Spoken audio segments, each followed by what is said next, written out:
Hi, my name is Lemton.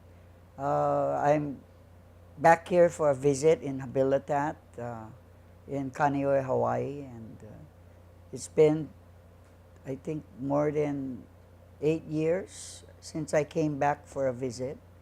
In 1974, I came here through the courts, and I was sentenced here until I could be clinically discharged. And I completed the program around 1976, 74 to 76. And I experienced a lot of things because I came here at a younger age. And I'm 65 right now. And it's been like 40 years ago, over 40 years ago since I came to the program. And I still use the concepts that I learned here, that I was taught by Vicky Marino, Frank Cockett, so many others that were here before me. The program was 5 years long when I entered in 1974, and within the first year, Vinny had shortened the program because it was too long. People were living like protected here, and they had to eventually go out and mix in the world again. And I think that was one of the best things he could have done at that point in time. The program now has improved so much. Well, of course, the drug problem, the type of drugs has also advanced. It's more deadly now. The crystal meth, opioids, other drugs that are right now running on the streets are really devastating for people. What brought me here was mostly barbiturates, and I sniffed a lot of glue, and I was at that age where these kind of drugs were, was the thing in the 60s, 70s. It was still going on. But the program itself was very successful as far as I'm concerned. Anyway, I stuck it out. I applied things I learned together with other things that had value in my life. I was married twice. In fact, my first marriage, I met my wife while I was a graduate here. And anyway, I got married the second time. We're married like 26 years now. Oh no, almost 30 years. And it's been a long journey, Right now, I use the concept of Habilitat, what I learned, the approach and programs that I once also ran here as a clinician. I used that approach in working with the drug addicts that submit themselves to the government. There's a lot of things going on in the Philippines in the war of drugs, and it seemed to have, but it really prompted the drug users to go out and get help. These people came to us and asked for a program, and at that time I had no idea, because Vinny would always talk about the program when he started, the 7 people in the Kailua house. And, it was really a hard time story to get to the point when I entered. So we really don't know the feeling because we weren't there. Now the government, Philippine government has been, they approached me, the police department, and they asked me if I could make a program. So I started with a morning watch, except it was more of a sharing of biblical principles. And eventually the program developed. I made it a 36 session, sort of like an aftercare or a, what do they call that here? IOP, Intense Outpatient Program. And being a third world country, we had to do it in churches and not identify them as churches but centers. And we started it with a launching first. And we invited all those that had submitted their names and seeking for help and escaping the bullet, because a lot of them were being shot, resisting arrest, and some of them were even assassinated by unknown motorcycle riders. So anyway, it prompted them to come to this launching. And after the launching, they were given direction which center closest to their homes because of the cost, you know. And it was, centers had, some of them had like 5, 10 people. Some had 60, 40. And we started to realize that the quality had to be. Like in the Habilitat, there's always what we call new blood. New people are always coming in.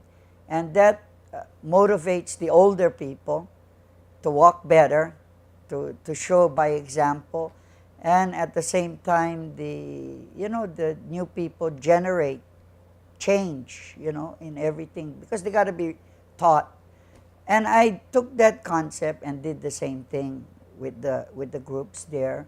I monitored every center. We opened 45 centers, almost simultaneously, maybe 2-3 weeks apart.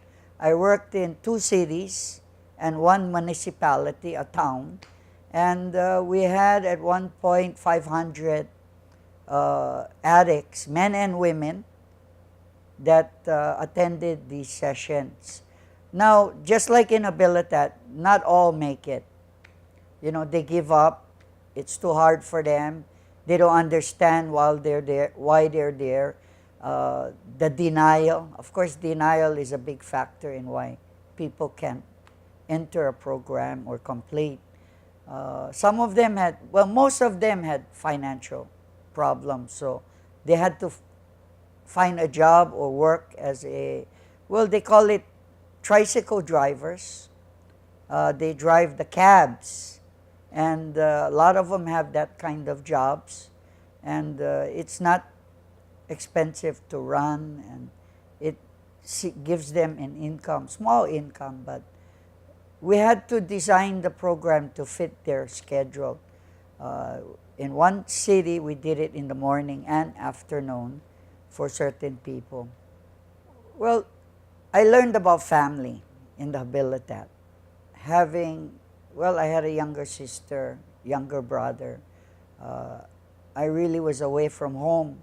So as far as bonding and learning responsibilities, respect, and also learning how to handle people. The Habilitat is like a whole new community, and we're all living together. And I had to learn to adjust to the uncomfortable changes in my life of dealing with people without punching them or threatening them. I grew up in a housing area, although I didn't live there. I grew up in the area, and every problem we had, we would take it out through either running or violence. So that was my whole lifestyle before coming into the Habilitat.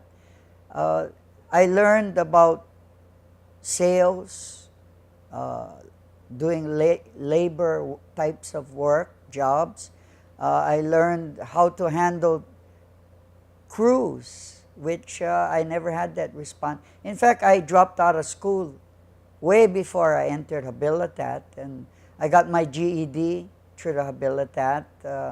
I learned by being placed in a clinical position at an early age of my time in Habilitat.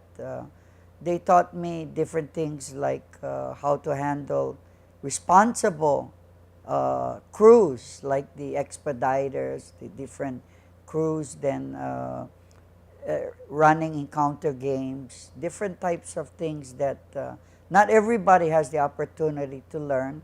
And it became a blessing for me when I opened in the Philippines, because actually these people were never in drugs, never in a rehab, and they really were afraid of addicts, because there's a lot of killings, robberies, a lot of problems that happen in the Habilitat, and in the Philippines, I'm sorry. And I had to teach them how to reach them as a family, not as a client. And it's really successful at this point. In fact, they gave me a center, my wife and I, that can seat over 200 people, an auditorium. And in the auditorium, there's a place for us to stay. And next to that, there are 15 juveniles, because there's no detention homes there. If they have a problem, they live in the social welfare centers, and the government feeds them until their court case comes up. So our new responsibility when we get back there this February would be taking control of that center and making it similar to what we're doing here in Habilitat, what you're doing here. And similar in what way? The family concept, teaching them values, teaching them, well, one thing that I learned at an early time in Habilitat was to run the onion or talk about the program to people that visit, like groups that come in, you take them for a guide and walk through the program. And I learned how to, share what the program was about. And through this approach, I plan to teach these guys what it's all about in the program that they're in. Yeah. The programs there, the drug rehabs, they have high fences. It's like little prisons. And the staff there are all government hired staff, none with a therapeutic community background, meaning go through the program and then they end up teaching others. It's strictly doctors, psychiatrists, and there are guards. They have a isolation area. Yes, an isolation area for those that are really hardcore criminals that come in. The court does not sentence people there. Like in my case, I was sentenced to the Habilitat until clinically fit and discharged. In their case, there is no program. If you're caught for drugs, you go straight to the jail and wait for your trial. After your trial, they sentence you, or if not enough evidence, they let you go. Now, what happens there, even though it's a government rehabilitation center, it costs them about $200 a month, which is equivalent to like $1,000, $2,000 here in the U.S. And they must pay this to cover their costs of food, their clothing, whatever they need.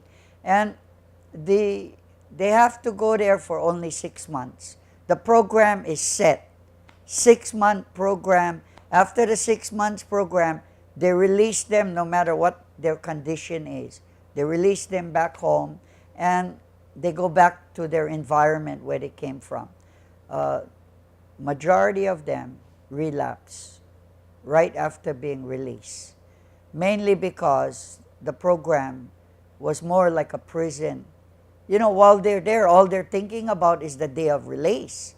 They go through the motions and they don't really have any changes that they can deal with. Now they're ordered to come back, I think once every month for a monitoring drug test. And actually the program, the guidelines, the rules are really soft. Uh, there are many private drug rehabs that can cost anywhere from $1,000 to $2,000 a month, but in pesos. And they have different approaches. Some of them have beautiful resorts, and they just bring them in to dry up and get the drugs out of their system. And well, majority of them that I visited had soft programs, and the Christian program that I visited was similar to some of the things that I do. Of course, there's prayer, there's reading the Word of God, and then talking about situations so that they can have some kind of defense when they graduate. But as far as funding, the government got China to build big rehab centers, and the rehab centers have been vacant because there's no law forcing people that sign their confession into a rehab. They have a wording in the signing that they should get help, but they cannot force a person to go to the rehab. So they come to us purely by volunteering. It's not because they're getting paid. The centers we open are actually funded only for their coffee and things like that. It's actually done for free. And the government supports it by giving them livelihood when they graduate, giving them medical coverage for their whole family while they're undergoing the program. So they kind of fund them with things that they have available already. It's just that they never helped drug addicts. When they came, they would just reject them. So these are things that the government is doing with our group. Right now, we have a batch of about 5,000 addicts in one city that came forward because they're afraid to die. And they came forward, signed their agreement that they will stop, they will change. And actually, in that city where we're located, the 166 graduates that we had, as of July last year until last month, none have been rearrested or killed. But since July last year until last month, 400 drug addicts have been arrested, and 40 of them have been shot and killed. So that's how powerful the government is doing their their supply reduction, they call that. There's a demand reduction, which is the addict, and the supply. So the government goes through this with two-pronged. We cover the demand by rehabilitation and prevention in schools. So we have a two-pronged program in this program we're doing. Okay, they have inside information on undercover work that they do prior to all of this people coming in voluntarily. And what they do, they monitor these people. Even while they're undergoing our program, the police is still monitoring them and their lifestyle. Now, when I said that all 166 came out clean after 3 months, they continued to be clean after graduation. They randomly call them in and drug test them. And these people that are being killed are actually people that did not give it up to begin with. They came into the police station, they turned themselves in, they signed their confession that they're going to change, and then they went out right back into their lifestyle. So the government is fully aware of who is doing this and who is not. So it helps us as far as the fear they have. They come to us They really want to change because they they really were tired of the drugs and had no courage to just stop. I mean, the drugs there is so cheap. What you would spend here in the U.S., maybe for a small bag of ice, maybe $50, $100. There, it's like $2, 100 pesos, 200 pesos. It's 51 pesos to a dollar. So when you look at the opportunity to get drugs, and they go by volume.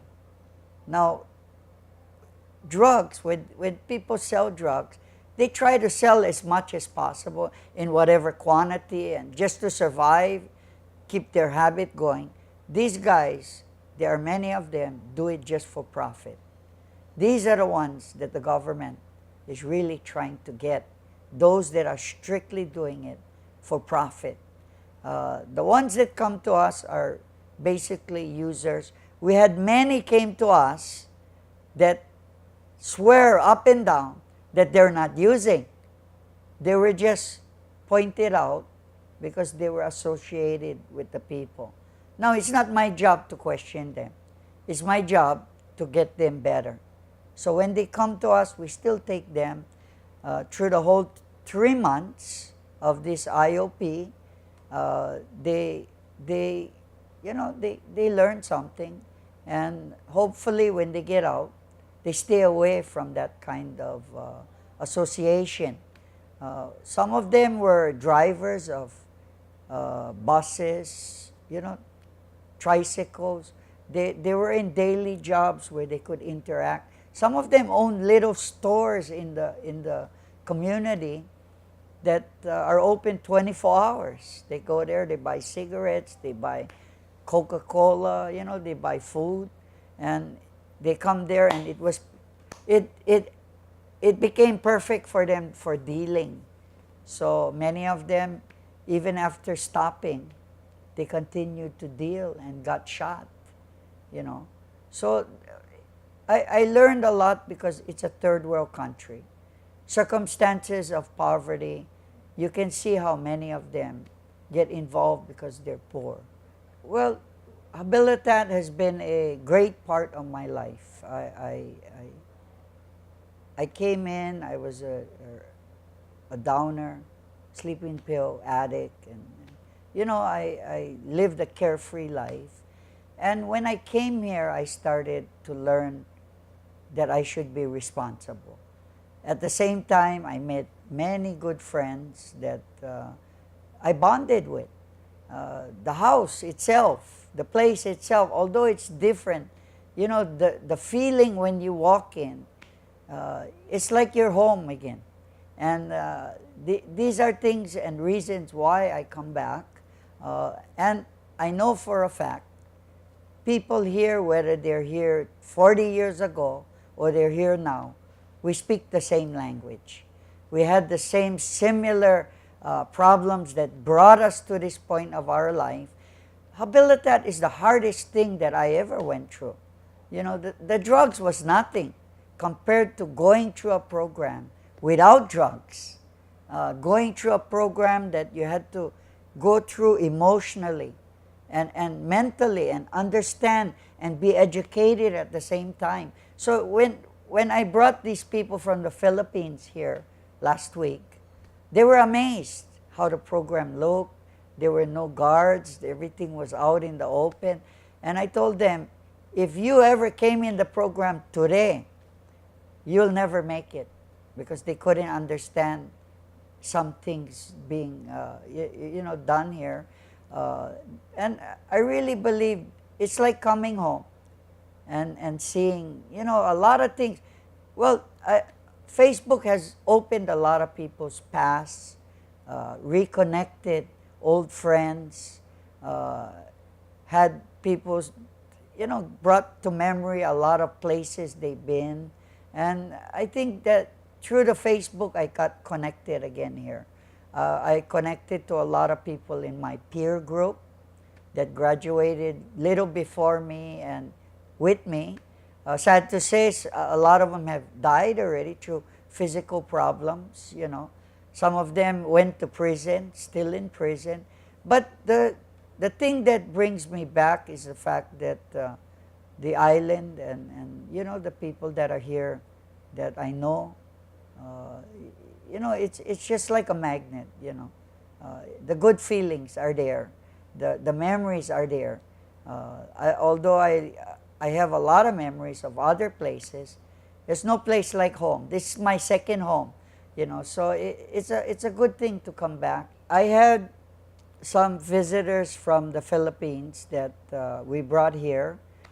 We started a program in their city, and along with their program, we had some uh, project between Hawaii and the Philippines. And in that project or training, we brought them over to, it was like a 3-day training. One of the agenda for that was in the government offices in the capital. They had tourism, disaster preparedness, and because drugs is a big problem in the Philippines, I volunteered to them to bring them to the Habilitat for a tour. The people that came on the program or the site with me here in the Habilitat was the chief of police, the city health officer, the tourism head, and myself. And they were really surprised at the conditions of the rehab here, the Habilitat, compared to the Philippines. Some of the things that they went home with was a wider scope of how rehabilitation. Well, the police are deeply involved there with drug supply reduction and all that. In fact, that chief of police was instrumental in bringing all the surrendered addicts to our centers. So this gives him a wider view of, you know, what it's like. It doesn't need a police escort in the centers. At first, in other centers, they did that. The police would attend the program and sit there while the surrendered addict would be learning. And I told them it just distracts them if you stay there. So they give them to us, you know. And of course, eventually we take away the rules as far as the law and forcing them to come to us. Well, I would advise them just as how I was advised. You know, if you got time on your belt and you're about to go to prison, the chances are you're not going to learn as much in the prison. And this would be a lifesaver for them. All they got to do is give themselves a chance.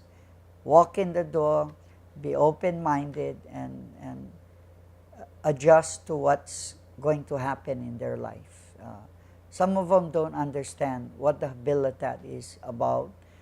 They think that this is a drug program and I'm not an addict. Most of them say, I'm not an addict. I just committed a crime while I was high. You know, if I'm not high, they think that they can get away and not, you know, not commit crimes anymore. But that's the denial that they have to deal with. And I believe that if everybody took the chance to give themselves a chance to come into the program, they would be better off, you know.